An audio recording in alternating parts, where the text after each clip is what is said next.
boa noite. Eu sou Rosiane Kennedy. A partir de agora você confere conosco as notícias que circularam hoje nos corredores do poder. O governo federal expulsou um número recorde de servidores envolvidos em atos irregulares e o maior percentual de motivos: corrupção. O presidente Michel Temer anunciou hoje a construção de um presídio federal no Rio Grande do Sul. E a gente vai falar também sobre o andamento e toda a repercussão dos casos dos massacres em presídios do norte do país. Tudo isso e muito mais você confere a partir de agora com a gente aqui na TV Brasil e na Rádio Nacional.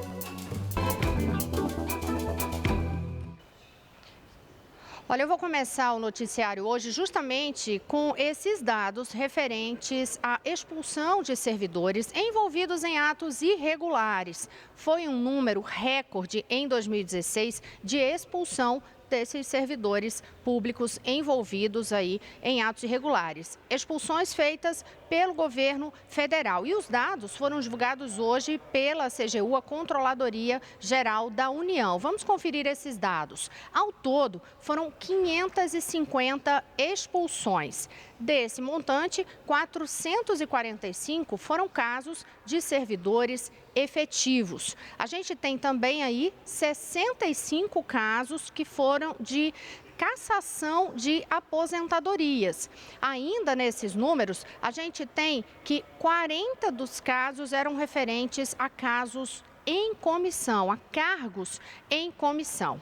E ainda de acordo com esse levantamento da Controladoria Geral da União, a gente tem que o maior motivo, de fato, o principal fator motivador foi corrupção. Em 65,3% dos casos, os afastamentos foram gerados por algum envolvimento em atos de corrupção. Então, só revisando esses números, olha só, foram 550 servidores expulsos, 445 servidores efetivos, 65 cassações de aposentadorias e 40 casos eram de cargos em comissão, 65,3% atos envolvendo corrupção com esses servidores. Mas não foi só corrupção que gerou esses afastamentos, não. Teve também caso de problemas com assiduidade, falta de assiduidade ou abandono de cargo. Teve também acúmulo ilícito de empregos. Isso também terminou motivando alguns afastamentos.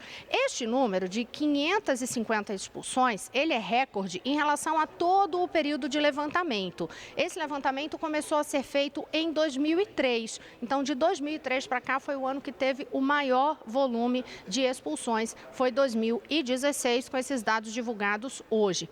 E ao longo de todo esse período de levantamento, onde que teve mais casos de expulsão de servidores? A gente foi verificar no relatório também. E aí, olha só, o maior número ao longo desse período todo, de 2003 até agora, o maior número de expulsões ocorreu no Rio de Janeiro. Na sequência, aparece o Distrito Federal e logo depois o estado de São Paulo. O relatório da CGU também aponta quais foram os órgãos que mais terminaram sendo alvos aí desses servidores. E aí o maior número de afastamentos ocorreu no Ministério do Desenvolvimento Agrário. Na sequência aparecem o Ministério da Educação e também o Ministério da Justiça. Agora, eu vou aproveitar esse caso aqui, gente, para fazer um desabafo.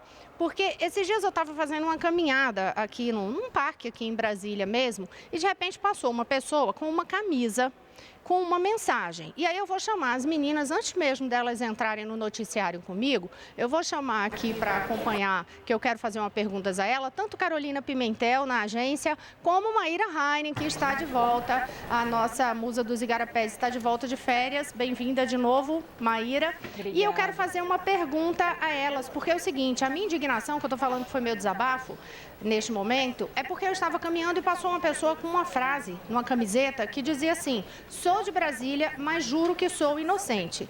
Gente, aquilo aquilo me deixou indignada. Eu confesso que eu me senti agredida. Eu não sou de Brasília, mas eu me sinto como se fosse de Brasília, porque foi a cidade que me acolheu. Eu estou aqui há quase 20 anos, né? Bem candanga mesmo. Então, assim, eu me senti agredida. E olha que eu nem nasci aqui. No nosso trio aqui, a gente tem uma representante de Brasília, de fato, Carolina Pimentel. E eu queria saber, Carolina, se a sensação para você também soa de forma agressiva ou se você leva mais de que é só uma mera brincadeira. Qual é o sentimento que te dá quando se passa essa impressão? Porque olha só, lá nos dados, inclusive, muita gente podia pensar, né, nos casos de corrupção, o maior número de afastamentos foi no Distrito Federal, e não foi. Olha, Rosiane, eu acho que esse tipo de mensagem reflete um pouco o que uma parte da sociedade acha da cidade de Brasília, né? Eu sou brasiliense e a gente sabe, aqui concentra o poder do país, né? Estão as principais autoridades e também é a cidade onde a gente está sempre noticiando aí, existem as polêmicas, os escândalos, as notícias de corrupção e eu acho que acaba que uma parte da população associa essas notícias a quem vive aqui. Comigo, por exemplo, é comum quando eu viajo para outras cidades do país, as pessoas perguntarem se eu tenho algum parentesco com um político, se eu conheço as autoridades, né? Então, eu acho que acabam que uma parte da população faz essa associação, né, do que acontece no poder com quem vive aqui, quem nasceu aqui, quem vive na capital. E Brasília vai muito além disso, né? Vai além da política. E você, Maíra, qual é a sensação, qual é o sentimento que te provoca esse tipo de mensagem? Olha, causa um desconforto também, Rosiane. Como a Carol falou, quando a gente viaja para fora de Brasília, as pessoas perguntam, e aí, tá sabendo como é que tá essa questão da corrupção? Como se a cidade fosse o espaço da corrupção, né? A gente sabe que não é assim e causa um desconforto, sim, apesar de eu não ser daqui de Brasília, eu sou de Goiânia, mas já tem quase 9 anos que eu moro aqui e eu sinto esse desconforto, uma indignação mesmo, é uma sensação bem ruim esse tipo de mensagem, eu não acho nada engraçado.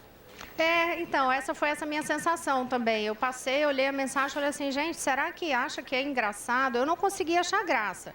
E olha que eu não sou uma pessoa, quem me conhece sabe que eu não sou uma pessoa mal-humorada, muito pelo contrário, mas realmente aquela mensagem me incomodou e eu aproveitei essa pauta hoje sobre corrupção, os dados de expulsão, para pegar inclusive esse gancho, mostrando que o maior número de expulsões não é, em toda a série histórica, não é aqui do Distrito Federal, em termos absolutos, e que, portanto, a gente tinha que ressaltar isso. Obrigada, meninas. Daqui a pouquinho eu volto com vocês, aí sim, já com o noticiário do dia. Mas a gente continua com o nosso noticiário, desta vez indo até o Rio de Janeiro, porque Carolina Pessoa, que é da TV Brasil, tem informações sobre uma reunião do governador do estado, Luiz Fernando Pezão, com o ministro da Fazenda, Henrique Meirelles, uma reunião que ocorreu hoje. Vamos conferir. O ministro da Fazenda, Henrique Meirelles, e o governador do estado do Rio de Janeiro, Luiz Fernando Pezão, anunciaram que estão fazendo um plano de recuperação fiscal para o Rio de Janeiro. Esse plano deve ficar pronto até amanhã e na quarta-feira vai ser levado para sanção presidencial. Eles anunciaram que esse plano é específico para o Rio de Janeiro, não deve incluir outros estados e vai atender à grave crise financeira que atinge o Rio de Janeiro, com um déficit de cerca de 20 bilhões de reais. Eles também anunciaram que nesse plano pode estar prevista mais uma ajuda financeira para o Rio de Janeiro, mas que eles não podem dar mais detalhes até a quarta-feira. Lembrando que o Rio de Janeiro enfrenta a pior crise financeira de toda a história do estado e que os servidores estão sofrendo sucessivos atrasos há mais de um ano. Portanto, as informações sobre a reunião do ministro da Fazenda, Henrique Meirelles, com o governador do estado do Rio de Janeiro. Mas Carolina Pimentel tem na Agência Brasil outras informações sobre declarações do ministro hoje a respeito da recuperação e o socorro aos demais estados. Carolina. Rosiane, o ministro da Fazenda, Henrique Meirelles, ele disse hoje no Rio que aquela proposta que trata da renegociação das dívidas com os estados deverá ser reenviada ao Congresso Nacional. Ele participou aí de uma reunião com o governador do Rio de Janeiro, Luiz Fernando Pezão, em que anunciou um cronograma de recuperação fiscal para o estado, para o Rio de Janeiro, que está enfrentando aí uma crise financeira. Meirelles disse também que essa proposta de renegociação ela vai servir de base para acordos entre todos os estados, mas que que isso não impede o governo federal de fechar algum acordo específico com algum estado, como é o caso aí do Rio de Janeiro. Lembrando que o projeto da renegociação das dívidas foi aprovado pelo Senado e depois foi alterado na Câmara dos Deputados. Na ocasião, os deputados retiraram as contrapartidas previstas pelo governo federal para que os estados deveriam cumprir para poderem receber o socorro da União e poderem renegociar as dívidas. Nessas contrapartidas, os estados tinham que se comprometer, por exemplo, a não reajustar salários e aumentar a contribuição previdenciária dos servidores. O presidente Michel Temer acabou vetando as mudanças feitas pelos deputados federais por entender que a proposta não tinha mais o objetivo de contribuir para o ajuste das contas públicas. Rosiane.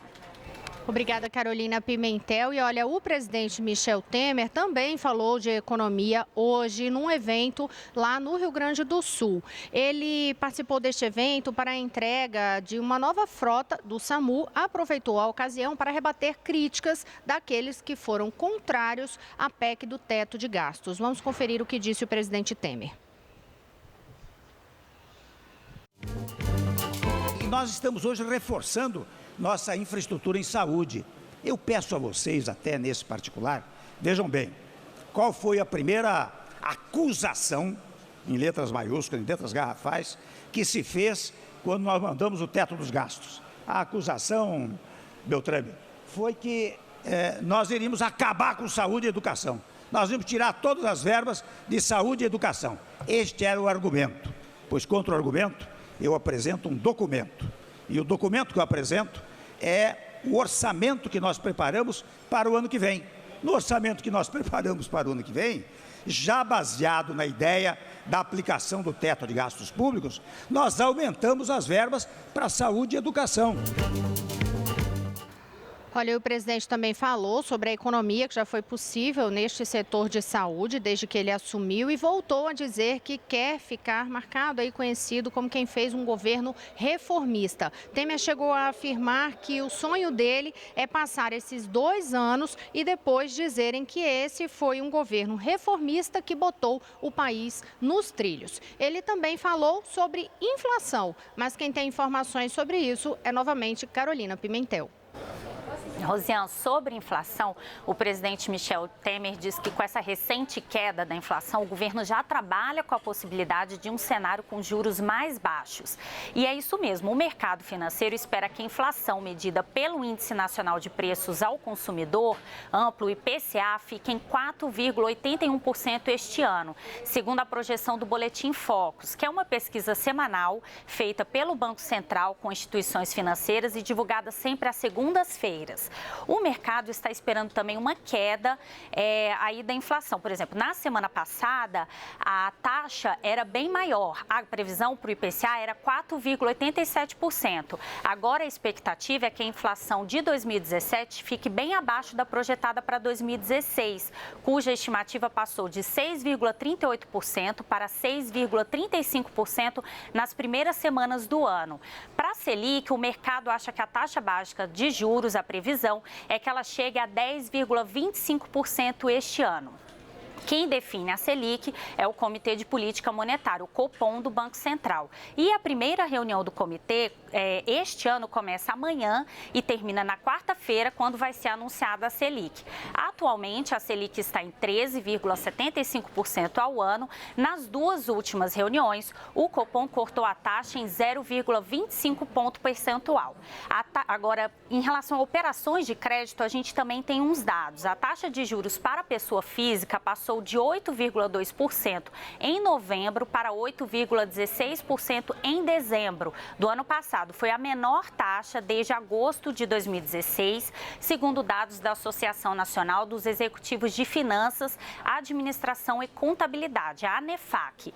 Para as empresas, essa taxa de operações de crédito, a taxa de juros nas operações de crédito também caiu, 4,74% em dezembro do ano passado. Segundo a ANEFAC, essa queda é resultado aí da redução da Selic e também dessa expectativa de novas quedas da taxa básica de juros. Rosiane.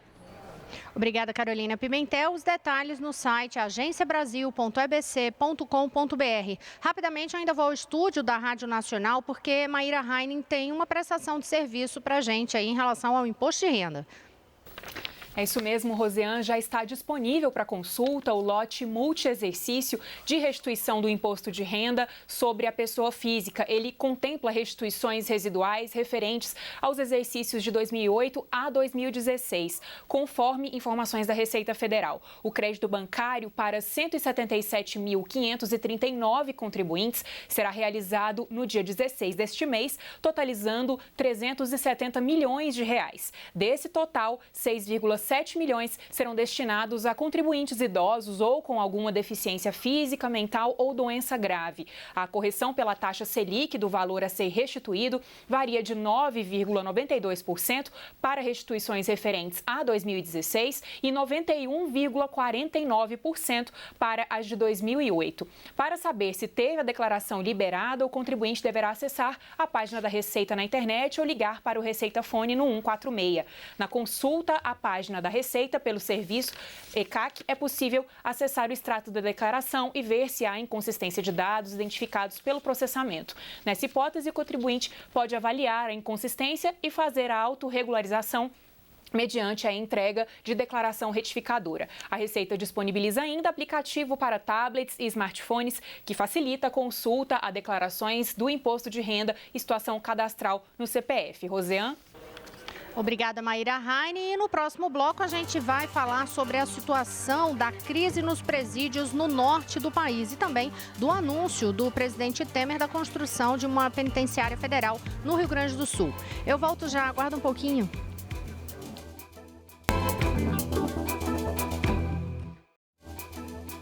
Ouvindo agora.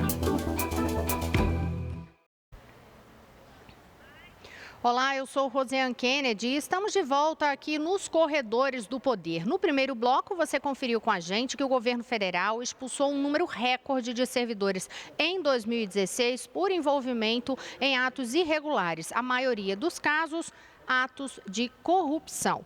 E você verificou com a gente também que o ministro da Fazenda, Henrique Meirelles, se reuniu com o governador do Rio de Janeiro para discutir aí a contrapartida dos estados nesse processo de recuperação e socorro para enfrentamento da crise financeira nas unidades da federação e apontou que deve ser enviada nova proposta para o Congresso e o que for discutido no Rio pode servir de modelo para o que vai ser discutido também com as outras unidades da federação. Agora a gente inicia esse bloco retomando um assunto que foi a principal pauta durante a semana passada inteira, a crise no sistema carcerário. No fim de semana houve mais mortes em presídios da região norte do país.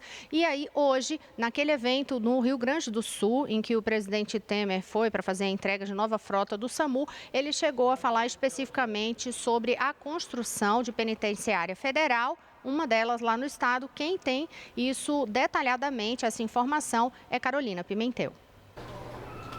Rosiane, o Plano Nacional de Segurança Pública, que foi anunciado na semana passada, inclusive nós falamos aqui no programa, prevê a construção de 5 presídios federais. E um desses presídios será construído no Rio Grande do Sul, como anunciou hoje o presidente Michel Temer, ao participar desse evento aí no Rio Grande do Sul, como você disse.